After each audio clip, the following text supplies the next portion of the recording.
Estamos en el segundo domingo de Adviento y las lecturas de la liturgia nos invitan a la conversión, a cambiar con fe y esperanza nuestro camino para podernos presentar limpios e irreprochables ante el Señor que llega. El Evangelio de Lucas nos presenta la figura de Juan el Bautista, el precursor, aquel que tiene como misión la de preparar el camino del Señor. Es muy bonito poder ver cómo Lucas, el evangelista, inserta la vocación profética de Juan el Bautista en el marco histórico. De hecho, la palabra de Dios se dirigió hacia Juan el Bautista en el año 15 del reinado del emperador Tiberio. Lucas nombra también a otros personajes importantes como Herodes y Poncio Pilato, entre otros, por ejemplo. Y esto para hacernos ver que Dios irrumpe en la historia, en un tiempo histórico bien preciso. Dios sigue irrumpiendo en la historia y en la historia personal de cada uno de nosotros. De hecho, el Evangelio nos dice que la palabra de Dios vino a Juan, hijo de Zacarías. Ser hijo de alguien es existir. Ser hijo de alguien nos habla de familia, de historia personal. Juan el Bautista estaba en el desierto cuando la palabra de Dios vino a él. Es curioso, la palabra de Dios no llegó a los palacios donde reina el poder y la autoridad. No llegó a Jerusalén, ni vino sobre los gobernadores, ni sobre los que tienen la potestad de cambiar las suertes del mundo, sino sobre Juan, un desconocido, y en el desierto, el lugar por excelencia del encuentro con Dios, pero lejos de los centros de poder.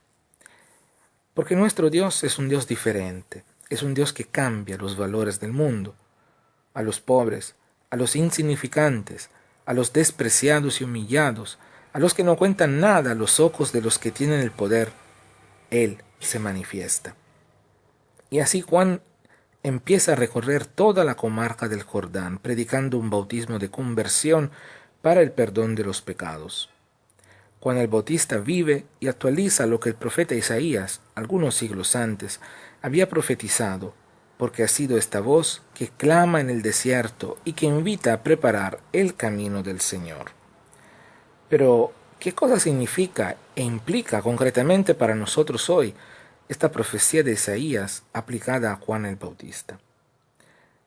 O sea, preparar el camino del Señor, allanar sus sendas, los valles rellenados. Hace poco decíamos que las sendas del Señor son misericordia y lealtad.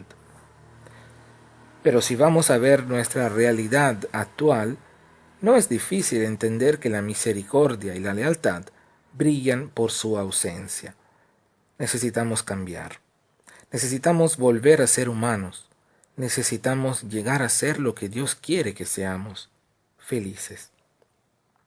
Pero si caminamos por sendas de violencia, de machismo, de discriminación, de corrupción, de injusticia, de venganza, de odio, nunca llegaremos a ser felices. La invitación que nos hace hoy la palabra de Dios no es solamente a la conversión, es también a hacer silencio dentro de nosotros para poder ser habitados por la palabra de Dios, como lo hizo Juan. Y muchas veces hay tanto ruido en nosotros, tanto caos, tanta bulla, que nos es imposible escuchar la voz de Dios en medio de tantas voces. Necesitamos este desierto. Necesitamos oír la voz de Dios. Una voz de esperanza, de consuelo, de ánimo, pero a la vez una voz que nos invita a la conversión del corazón, a preparar el corazón para el encuentro con Jesús que quiere nacer ahí, en un rinconcito de nuestro corazón, siempre y cuando nosotros se lo permitimos.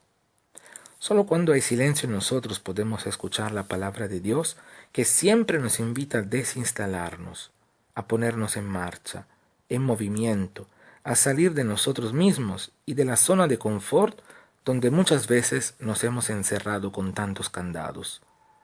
Porque también a nosotros, al igual que Juan el Bautista, Dios quiere enviarnos para preparar el camino del Señor, para allanar sus sendas, para reparar su casa que amenaza ruina, como lo dijo a San Francisco de Asís en su momento.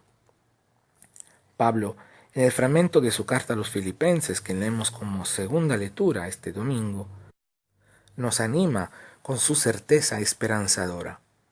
El que ha inaugurado entre ustedes esta buena obra, la llevará adelante hasta el día de Cristo Jesús, nos dice Pablo. Y después, el mismo apóstol nos regala una bonita oración que es también para nosotros hoy. Que el amor de cada uno y de la comunidad crezca siempre y más en el conocimiento. Todo esto tiene como objetivo llegar al día de Cristo limpios e irreprochables, cargados de frutos de justicia. Pero ¿cuáles serán los frutos de justicia que nacen del conocimiento del amor de Dios? Pienso en la bondad, en la misericordia, en el perdón, en la reconciliación, en la humildad, en la honestidad. Todas cosas que necesitamos en nuestro tiempo histórico y que de verdad son fruto del conocimiento del amor de Dios. Porque si experimentamos el amor de Dios, estaremos cargados de los frutos de la justicia y podremos presentarnos ante Dios limpios y irreprochables, sin mancha, porque la palabra de Dios la habremos escuchada, meditada y vivida, puesta en práctica entonces. El profeta Baruch en la primera lectura nos habla de esperanza. El Adviento es tiempo de esperanza, de espera alegre, porque el plan del Señor es que se pongan de pie, que se levanten los que han caído, los que por diferentes razones se encuentran ahí, en el piso.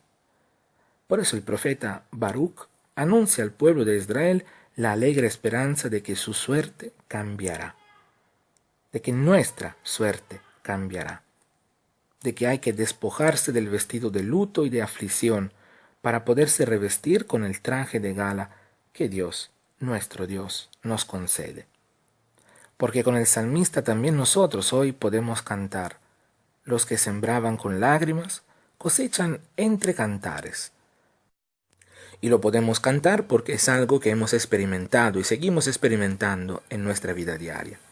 Que entonces podamos vivir esta segunda semana de Adviento disponiendo nuestro corazón a la conversión sincera para poder preparar nuestro encuentro con el Señor y ayudar a los demás a hacer lo mismo.